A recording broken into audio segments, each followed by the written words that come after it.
का नियम, 10 की विभाजकता का नियम यानी इकाई का अंक 0 होना चाहिए। जैसे कि 7, 2, 9, 5, 6, 0। हमने इकाई के अंक में देखा यहाँ पे 0 है, अर्थात यह संख्या 10 से विभाजित होगी। 0 के अलावा कोई भी नंबर आ जाता है 1, 2, 3, 4, 5, 6, 7, 8, 9, तो वह संख्या 10 से विभाजित नहीं होगी।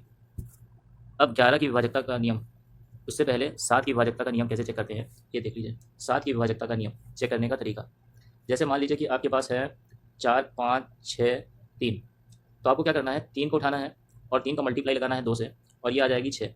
4, 5, 6 में से 6 माइनस कर देना है, आपके पास आ जाएगा 450।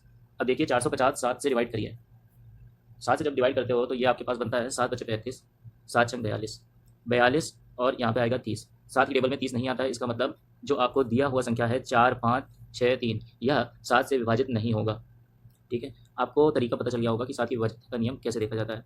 अब हम लोग आ रहे हैं अगले वाले पार्ट पे, यानी 11 की विभाजकता का नियम, जो कि बहुत ही ज़्यादा इंपॉर्टेंट है। आपके मैथ में जो कंपटीशन का पार्ट होता है, आधे से ज़्यादा 11 की विभाजकता के ऊपर सॉल्व हो जाता है। आपका जो एडवांस मैथ होगा वो भी 11 की विभाजकता से सॉल्व हो सकता है। तो इसको अच्छे से ध्यान से, कि विभाजकता के नियम पर, जो कि बहुत ही मोस्ट इंपॉर्टेंट है, इसको स्टार बना लीजिए। आपका जो मैथ एडवांस का पार्ट है वो 11 की विभाजकता के ऊपर ही सॉल्व हो जाएंगे ज़्यादा से ज़्यादा क्वेश्चन आपके जीडी के। देखो यहाँ पे ध्यान से समझना, मैंने फॉर्मूला लिखा हुआ है, विषम पदों का योग डिफरेंस सम पदों का योग, जो बड़ा होगा उसमें से आपको छोटे को माइनस कर देना है। यदि उसकी वैल्यू माइनस करने के बाद या तो 0 आए या फिर 11 आए या 11 का गुणज आए, 11 का गुणज आए, तो वह संख्या 11 से विभाजित होगी। जैसे कि मैं आपको यहाँ पे दिखा रहा हूँ एक सवाल करके, 7, 8, 9, 2। 7, 8, 9, 2 का मतलब हो गया कि आपको विषम पद लेने हैं 7 और 9, 7 प्लस 9 ले लिया, डिफरेंस किया, 8 प्लस 2 यानी 10 आ गया, और यहाँ से 16 आ गया। 16 में से 10 घटा दो, कितनी वैल्यू आ जाएगी, 6। 6 आ गई, 6 11 की टेबल में नहीं आता है, तो इसका मतलब है 7, 8, 9, 2 जो है वो 11 से विभाजित नहीं होगा। ठीक है, अभी एग्जाम में आया हुआ एक क्वेश्चन मैं आपको दिखा रहा हूँ कि क्या हो सकता है। देखो एग्जाम में एक क्वेश्चन आया है आपके पास 4 ऑप्शन दे रखे हुए, ए बी सी डी, ये 4 ऑप्शन दे रखे हुए हैं।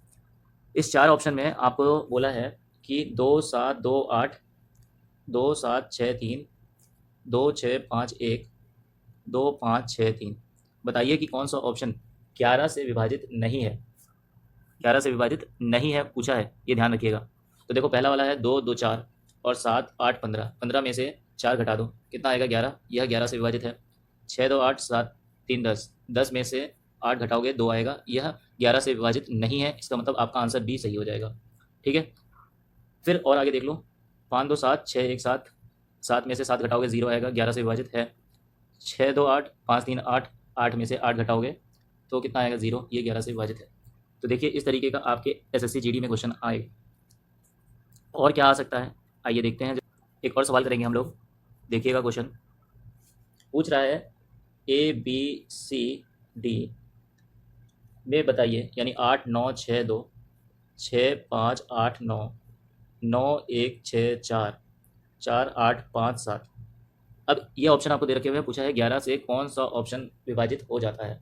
तो आपको क्या करना है, 8, 6, 14, 9, 2, 11। 14 में से 11 गया, बचेगा 3, ये विभाजित नहीं होगा। 8, 6, 14, 9, 5, 14, यह विभाजित हो जाएगा, ये आपका आंसर हो गया। ठीक है, देखो 14 में से 14 जाएगा, आ जाएगा 0। अब आपको आगे जाने की जरूरत नहीं है। 9, 6, 15, 4, 1, 5। 15 में से 5 गया, आएगा 10, ये विभाजित नहीं होगा। 5, 8, 9, 7, 8, 15। 15 में से 9 घटा दो, 6 आएगा, ये भी विभाजित नहीं होगा। तो आपको एक क्वेश्चन और मिल। अब देखिएगा, मैं आपको यहाँ पे एक और सवाल दे रहा हूँ जो कि एडवांस मैथ का सवाल है। अभी तक जितना आपने डिविजिबिलिटी रूल पढ़ा है उसका एक मैं प्रैक्टिकल यानी सवाल से आपको मैं समझाना चाहता हूँ कि किस तरीके से आप इसको सॉल्व कर सकते हो, इसका यूटिलाइजेशन कर सकते हो। जैसे दे रखा हुआ है कि एक अर्धगोले का परिमाप, अर्धगोले का व्यास 21 सेंटीमीटर है, कुल पृष्ठीय क्षेत्रफल क्या होगा यदि ऑप्शन आपके पास दे रखे हुए हैं 10, 3, 9.5, 790.5, सी 1238.5 और डी 980.5। ठीक है, अब देखिए मैं आपको यहाँ पे फॉर्मूला पहले बता देता हूँ। कुल पृष्ठीय क्षेत्रफल क्या होता है अर्धगोले का, वो होता है 3πr²।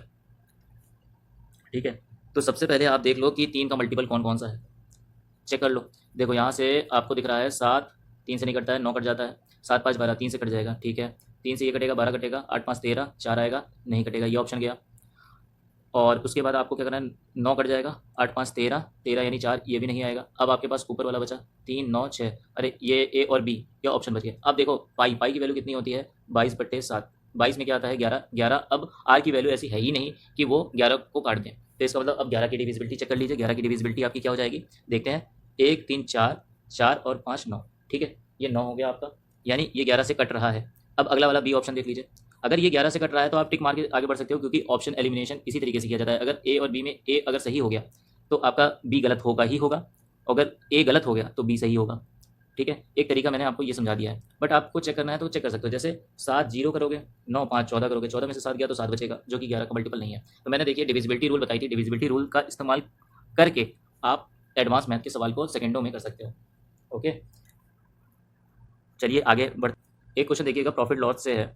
किस तरीके का क्वेश्चन है, यदि कॉस्ट प्राइस और सेलिंग प्राइस के बीच का डिफरेंस 132 है, यदि कॉस्ट प्राइस और सेलिंग प्राइस के बीच का डिफरेंस 132 है और प्रॉफिट परसेंट आपका 20% है, तो सेलिंग प्राइस कितना होगा, सेलिंग प्राइस कितना होगा।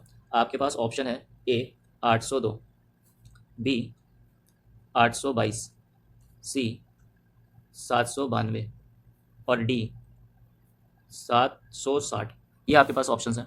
अब देखिए, अगर आपको पता है डिविजिबिलिटी रूल, आपने मेरी सारी वीडियो देखी है, तो आपको यहाँ पे सीधा हिसाब किताब समझ में आ जाएगा। जैसे 20% है, 20% का मतलब होता है 1/5, यानी 5 आपका कॉस्ट प्राइस है, एक जो है वो आपका इंटरेस्ट होगा यानी ब्याज होगा। तो कॉस्ट प्राइस पर 1 रुपये का आपको ब्याज मिल रहा है, इसका मतलब सेलिंग प्राइस आपकी 6 है। और 6 के लिए मैंने आपको डिविजिबिलिटी रूल में बताया था 2 और 3 का मल्टीपल होना चाहिए, ठीक है। 2 का मल्टीपल, ये सारे ऑप्शन दिख रहे हैं, तो अब 2 को तो आप चेक कर चुके हैं, अब आपको चेक करना है 3 का मल्टीपल कौन सा है, ठीक है। 8 2 10 नहीं हो सकता, 8 2 10 दोबारा हो सकता है, 7 2 9 ये भी हो सकता है, 7 6 13 नहीं हो सकता, डी ऑप्शन चला गया, ठीक है। अब आ जाइए थोड़ा सा और आगे, यहाँ पे आपको देखना है, क्या देखना है, देखो सीपी और एसपी का जो डिफरेंस है वो 132 है, तो 6 में बेचा, 5 का खरीदा, तो कितने का डिफरेंस है, 1 यूनिट की वैल्यू 132 है, 1 यूनिट की वैल्यू 132 है।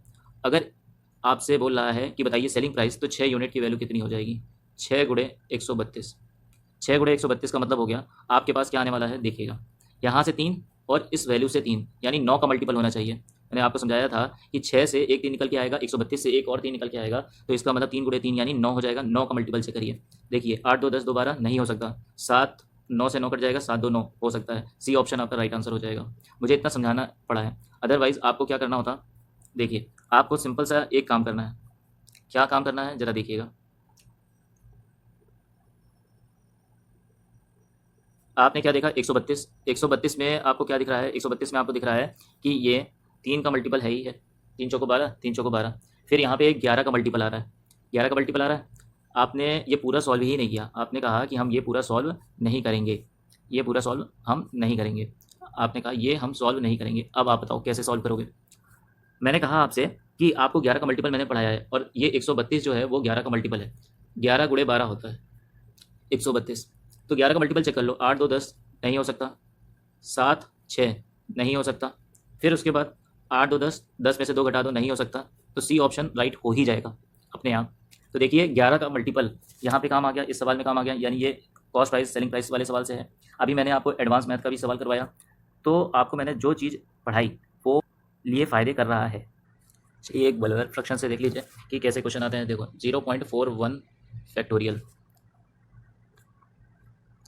अब आप देख लीजिए वल्गर फ्रैक्शन से कैसे सवाल आते हैं। 0.41 पर बार लगा हुआ है, ठीक है, इसको फ्रैक्शन में चेंज करना है। आपके पास ऑप्शन दे रखे हुए हैं 5/9, आपके पास ऑप्शन दे रखे हुए हैं 3/7, आपके पास ऑप्शन दे रखा हुआ है 37/90 और 4/9।